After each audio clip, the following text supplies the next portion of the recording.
Hello everyone, welcome to Atmiya Civil Services Academy. I'm Yashas and this will be the second class of General Quantitative Aptitude. In this class, we'll be taking number system. So we generally use Hindu-Arabic number system in all our calculations and financials. So that is the norm worldwide. So most of the calculations will be based on this number system. So this is also called decimal number system. This system has 10 digits starting from 0 till 9. And then there are other popular number systems which are widely used. So they are binary, octal, hexadecimal, and Roman. So binary number system is very relevant in computer calculations at machine levels. So binary number system consists of only two digits, 0 and 1, and also octal has 8 digits, hexadecimal has 12 digits, Roman has I, V, X, L, C, M as digits. So this is the overall picture about the numbers and different number systems that is widely used in the world. So let us look at face and place value in a decimal system. What is face value? It is the digit in a numerical with its own value irrespective of the position. What does this mean? This means, say, for example, in 2981, the face value of 1 is same as 1 irrespective of the position it is in. Whether it's in this position, the face value is 1. Even if it's in the position of 8, the value would be 1. Even if it was in position 9, it would have been 1. So irrespective of its position, the value will remain same of each numerical.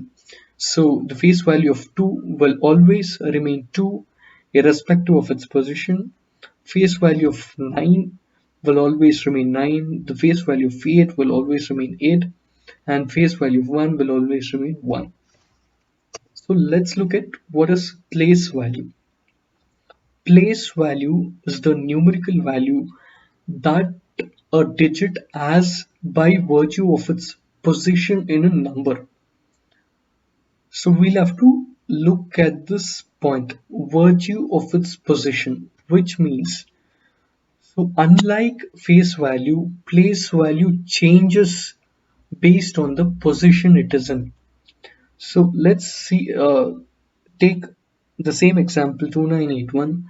So the value of 1 in the current position is always 1 because it is in units digit.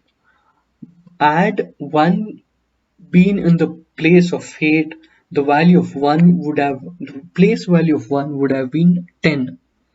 Had it been in the position of 9, the place value of 1 would have been 100. And had it been in the position of 2, the place value of 1 would have been 1000. So in this number, place value of 1 is 1, place value of 8 is 80, place value of 9 is 900, and place value of 2 is 2000. We have to note one thing, place value of 0 is always 0 irrespective of the place it is in. This is the outlier and this is applicable only to 0. We have to remember place value 0 in any place is 0. Now let's look at various types of numbers. First is natural numbers. Natural numbers are all the counting numbers starting from 1. So which means 1, 2, 3, 4 up to maybe infinity. So here numbers like 1.2 or 2.5 or 23.2 with numbers with points are not considered as natural numbers. The second one is whole numbers. Whole numbers are those numbers consisting of all the counting numbers including 0. which means starting from 0, 1, 2, 3, 4, 5 up to maybe infinity. So, and third set of numbers are integers. Integers consist of all counting numbers 0 and all negative of counting numbers, which means, for example, -4, -3, 0, 1, 2, 3, etc. And so one thing we have to remember is in none of these types of numbers will point numbers come into picture. So numbers like -2.4 or 2.4 or 25.6, all these pointed numbers, which we call decimal numbers, are not part of these numbers.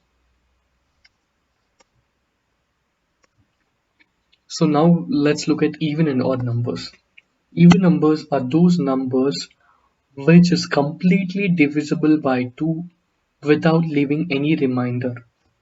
So for example 0, 2, 4, 6, 8 and so on. If we consider 8 as an example, when we divide 8 by 2, the quotient is 4 but the remainder is 0. It doesn't leave any remainder. So hence these numbers are called even numbers. So what are odd numbers? Odd numbers are those numbers which are not divisible by 2. So for example 1, 3, 5, 7, 9, etc. are all odd numbers. And then for example if you divide 9 by 2, it leaves 1 as a remainder. So 9 is an odd number. Now let's look at prime numbers. What are prime numbers? Prime numbers are those positive counting numbers which has exactly two factors which are itself and 1. So here we have all the prime numbers less than 100. If we consider 2 as an example, so 2 has only uh, two factors, which is 1 and 2. Or if we consider 19 as an example, 19 has only two factors, which are 1 and 19 itself. So there are no numbers when 19 is divided by gives 0 remainder. So 2 is the only even prime number. All other even numbers are not prime. So the only even prime number is 2. So another thing is it is always good to remember the list of all prime numbers less than 100. So these numbers will be very useful if you remember, and then you will be able to calculate or identify prime numbers very easily in the examination. So it's better to remember this particular list. So there is a test to identify if the number is a prime number or not. What is the test? Let's look at the test. Say consider we have to check a number p, uh, to check a number p if it is a prime number or not, and then we have to identify another smallest number n such that n square is greater than or equal to p. So once we identify n for the particular number p, we'll have to see if p is divisible by any of the prime numbers less than or equal to n. So if p is divisible by any of the prime numbers, then p is not a prime number. If p is not divisible by any of the prime numbers, then p is prime number. So let me explain the test for prime numbers using an example. So in this example, the question is 137 a prime number? How do we test if 137 is a prime number? First, we have to find that n, which the smallest n, which satisfies this equation. 12 square, in this case n is 12, we have identified it. 12 square is greater than or equal to 137. What is 12 square? 12 square is 144. 144 is greater than 137.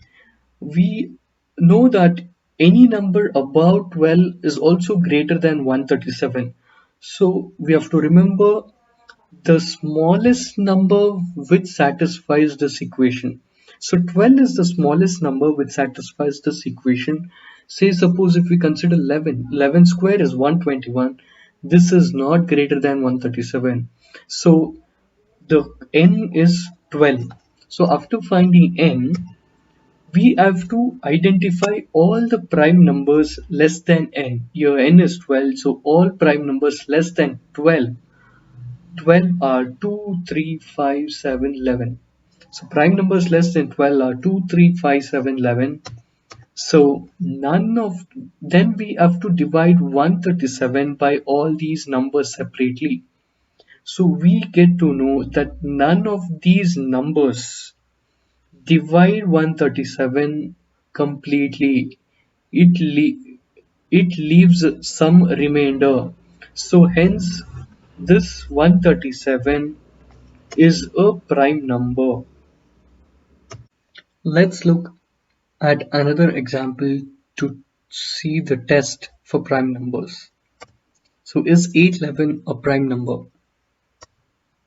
So we have to again go by the equation n smallest n such that n square is greater than or equal to 811. So here the smallest n is 30. So even 31 square is greater than 811, but the smallest number is 30. If we consider 29, 29 square is not greater than or equal to 811. So 30 is the n value that we have identified. So then we have to find all the prime numbers less than 30. So here's the list of all the prime numbers less than 30. And then we have to see if all these prime numbers divide 811 completely or not. So none of these above numbers divide 811 completely, and therefore 811 is a prime number.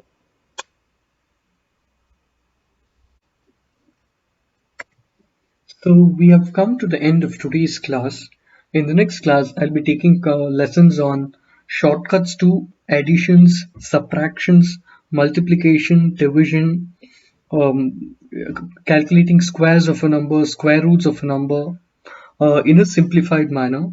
So that'll be very useful in calculations and arriving at answers at a very quick time for all the quantitative aptitude questions in the examination. So that's all for today. Thank you.